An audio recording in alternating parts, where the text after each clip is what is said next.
और अभी और 10 वर्षीय लीला के जो परिवर्तन के लिए एक इशारा, एक खेल हुआ है, एक लीला हुई है जिसको लोगों ने समझ नहीं पाया। जब परिवर्तन होना हुआ तो महाभारत में लीला हो गई। उन 5 पांडवों को अज्ञातवास हो गया, वनवास और अज्ञातवास। क्या अज्ञातवास में कई जमीन में समा गए थे?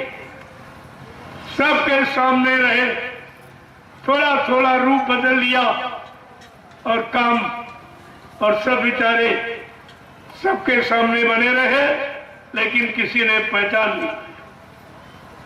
ऐसा रूप बना लिया कि कोई पहचान नहीं पाया, लेकिन रूप में वो शक्ति लोप नहीं हो जाती। रूप तो बाहरी आडंबर है, बाहरी पर्दा है, लेकिन जो शक्ति है वो अपनी जगह पर रहती। पर्दा डालने से शक्ति कहीं चली नहीं जाती, शक्ति का ह्रास नहीं हो जाता, शक्ति कमजोर नहीं हो जाती, वो अपने समय पर पूरा काम करती। तो लोग नहीं समझ पाए, तो देखिए कितना भारी काम। कुछ 14 वर्ष 12 वर्ष का वनवास से क्या था, 13 वर्ष व्यतीत हो गए, कोई नहीं जान पाया। अरे अभी तो 10 वर्ष हुए, अभी 10 वर्ष हुए हैं लीला के। तुम क्या समझ जाओगे, क्या समझ पाओगे? तुम्हारी समझ में कुछ नहीं, और फिर भी कोई चीज लोप नहीं की गई, कोई संदेश अलग नहीं किया गया, जानकारी तुमसे दूर नहीं रखी गई, वो सब आपको दी जा रही। तो इस पर विचार करना चाहिए। अगर विचार करते रहते तो प्रेमियों, ये दुख और तकलीफ और ये विघटन जो परिवार का हो गया, गुरु परिवार का, ये विघटन नहीं होता, ये बिखराव नहीं होता।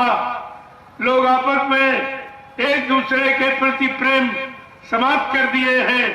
वो सत्संगी का रिश्ता भूल गए, गुरु भाई का रिश्ता भूल गए कि गुरु भाई का क्या व्यवहार होता, सत्संगी का सत्संगी के प्रति क्या व्यवहार होता। आपको यही बताया था, अगर गुरु भाई की बुराई करे तो गुरु भाई नहीं है। अगर टारधारी की बुराई करे, वो नकली टारधारी, इनसे होशियार और सावधान रखना। उसने गुरु के संकल्प में टाट को नहीं पहना, अपनी इच्छा से पहनी। इसमें तमाम अपनी इच्छा से पहने। 10, 11, 12 जून 1983 वोट क्लब पर जिसने गुरु के आदेश में टाट पहना वो पक्का टाटधारी, और जिसने बीच में देखकर किसी के कहने समझाने पर वो बेचारे टाट की महिमा से अलग, उनको इसकी महिमा नहीं मालूम, क्योंकि गुरु के संकल्प में उन्होंने नहीं पहरा, इसलिए गुरु से उनका कोई प्रेम, गुरु से उनका कोई लगाव नहीं है। इसीलिए वो टाट पहरे हुए गुरु की निंदा करते, टाट पहरे कहते गुरु मर गया, चला गया। तो तुम्हें कहना चाहिए फिर टाट तुम किस लिए पहने? जैसे स्त्री पति के लिए श्रृंगार करती है, जब पति मर जाता है तो परिवार के लोग श्रृंगार उसका छीन लेते हैं। इसी तरह जिन्होंने गुरु के आदेश पर गुरु के लिए टाट पहना है वो पक्के टाटधारी हैं, और जिन्होंने अपनी इच्छा से पहन लिया है वो तो विधवा स्त्री की तरह है। उनको टाट उतार के रख देना चाहिए। मैं आगे आने वाली ये भारत की जनता तुम्हारा टाट बोरा नोच के फेंक देगी, क्योंकि तुम टाट का अपमान कर रहे हो।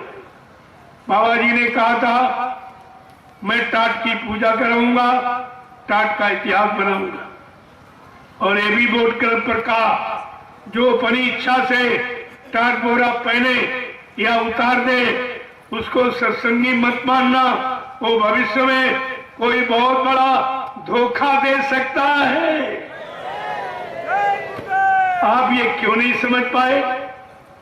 अपनी से इच्छा से टाट बोरा उतार के फेंक दिया झटके में और झूठे मान सम्मान के लिए गुरु का बहाना बना लिया और गुरुवाई करने लगा। अरे तुम्हें यह सोचना चाहिए कि बाबा जी ने हमेशा यही सत्संग में कहा कि बच्चा सब कुछ बनना, शिष्य बनना, सच्चे मुरीद बन जाना, सच्चे भक्त बन जाना, लेकिन कभी गुरु मत बनना, ये काम मत करना। इसका बहुत बड़ा खामियाजा जो 7 जन्म आगे 7 जन्म पीछे जीव के पाप कर्मों को धोना जानता है, वो गुरु बनेगा, वो गुरु का काम करेगा, वो भी गुरु के आदेश पर।